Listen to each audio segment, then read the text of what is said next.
average grade is sort of around 7 grams. Muruntau is the biggest one, and its grade is about 2.5 to 3 grams per tonne. This contrasts with the magmatic gold deposits, the ones we're sure of, which Grasberg is probably the best, with a grade of about 2 grams per tonne. You see, they're all low grade. Difficult to get high grade gold in a magmatic system. Even in the volcanogenic massive sulfides, we find that a lot of these things can be quite gold rich, and they produce very large amounts of gold because they're producing large amounts of copper, lead and zinc, but the actual gold contents are generally below this 1 gram per tonne. There are exceptions. Mount Lyell came from Tasmania. It was a big copper gold deposit, and it was mined for copper, but it was the highest gold producer, I think, in the state because of the amount of tons of copper that were produced, even though it was a relatively low gold, a low grade deposit.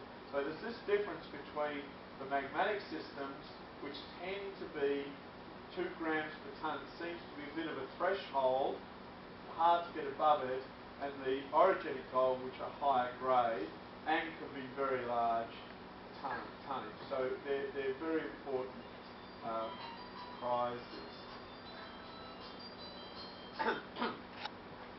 How do we tell when we've got a mature terrain? Now, in all nature, we always, whatever we measure, if we went around this room and we measured the height of people or their waist sizes, and then we plotted up a graph, we would see a graph that looked something like this, because we'd see a natural distribution in our heights and weight ratios and so on. And this is common throughout nature.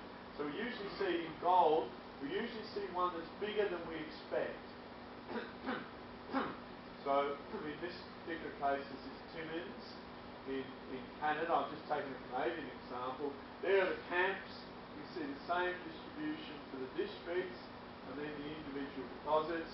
When we get a really big one, you can make a super pit. You can make something that's bigger than normal, and so you actually extract more gold out of it than you should. These have probably got a lot of resource which is left in the ground because of the mining technique. They probably should be up here somewhere, but they don't get up there because of mining problems, whereas the big one usually is so big that you can mine on a different scale and it looks bigger. But there's this sort of distribution down through here. So if we're looking at a terrain, I think I discussed this later on, we look at and see if we've got that sort of distribution. Right? So I work a lot in Tanzania, Gator. Roger worked in Gator. It would be the one in Tanzania like that, and then Bulyanhulu would be this one, and then the next one's down here somewhere. So we know there's a whole group of deposits down here. If we look at the Egyptian deposits, we see we're not getting to this size.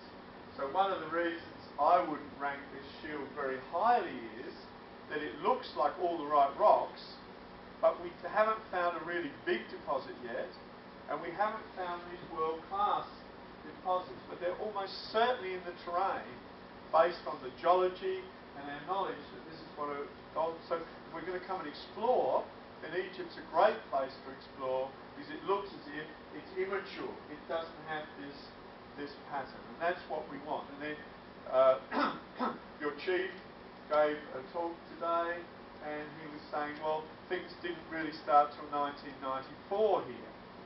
I don't know much about the history of mining here, but if we looked in Tanzania, things didn't happen till about 1990, whereas if we looked in Canada and Australia, these were happening in the early 80s when the gold price changed from $35 an ounce. So exploration here is something like 15 or 20 years behind the terrains which have had all the big gold discovery. So that's another really, really good sign that you had ancient mining, and that probably went on a little bit of production, and then all of a sudden there's a stop, and then the government realises that mining's important. They change the law, they allow licences to occur, and all of a sudden there's an increase in discoveries. And that's what I guess we hope happens here in Egypt, because you've got all the right rocks and all the right structures. True, Phil? Yes, exactly. Otherwise you wouldn't be here. Otherwise you wouldn't be. So this is a way of looking at whether it's a desirable terrain. And then if we look around the world, these are just tertiary and Mesozoic origins. So all the way down, so we've got all the Alaskan gold here, the big Alaskan gold rushes, Californian gold. We've even got some gold on the eastern side of America, all through Europe, through here. Your gold is older than this, of course, so it doesn't appear on here. All through China, all through Russia, and all through the east coast of Australia. So the reason we have got gold, there's been a big gold discovery by AngloGold Ashanti behind the Andes here in Colombia, an orogenic gold system, looks like anyway. But the problem here is that we've still got an active arc forming in these areas. Almost certainly there are orogenic gold deposits, but they're buried beneath the arc. The arc hasn't been exposed enough to find them. But increasingly, a number of deposits, since I made the slide, a number of deposits have been found in behind the Andes here. So what this is telling us is everywhere we've got an orogenic belt, everywhere we've got a accretionary belt or a collisional belt, we've got gold, we just have to find the bit that's got the best gold. And I'll talk about how we might do that later on. Even when we do a reconstruction, so you can see here that the young gold will nearly always be on a coastline, because we need subduction, we need arcs and back arcs. So here around the Mediterranean, here around the coast of Australia, here in China, and so on. One of the reasons that the Russians always talk about magmato-tectono-metamorpho deposits is because Russia has incredibly complicated geology with lots of microcontinents crashing together.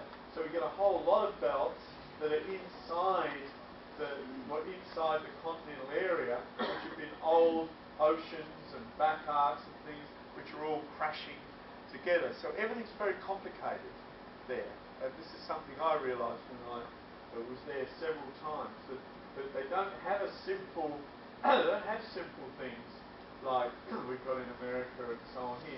Everything is far, far more complex. Trying to understand the tectonic history of this area here is just a nightmare. Even when you read the papers, you just can't understand it at all. It's very difficult. So that's why I think that their economic geology has these terms. But pretty well everywhere, these are along the coast. And then even when we make a reconstruction of Pangaea, you can see here the Paleotethys Ocean.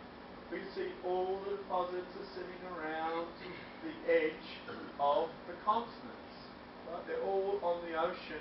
They're all on the edge of the ocean, except this one in here, number 19, in this Brazilian fold belt.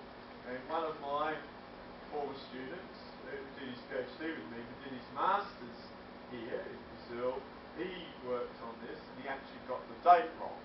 So this is Precambrian, this one in here. It's not, but you suspect that straight away. It's right in the middle of a continent, and it should be on the edge of the continent. It's not. So you suspect something's wrong.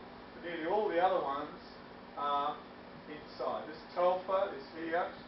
It's probably an intrusion-related. It doesn't quite fit the model, and it's probably an intrusion-related gold deposit, not a orogenic gold, although it's got characteristics of both.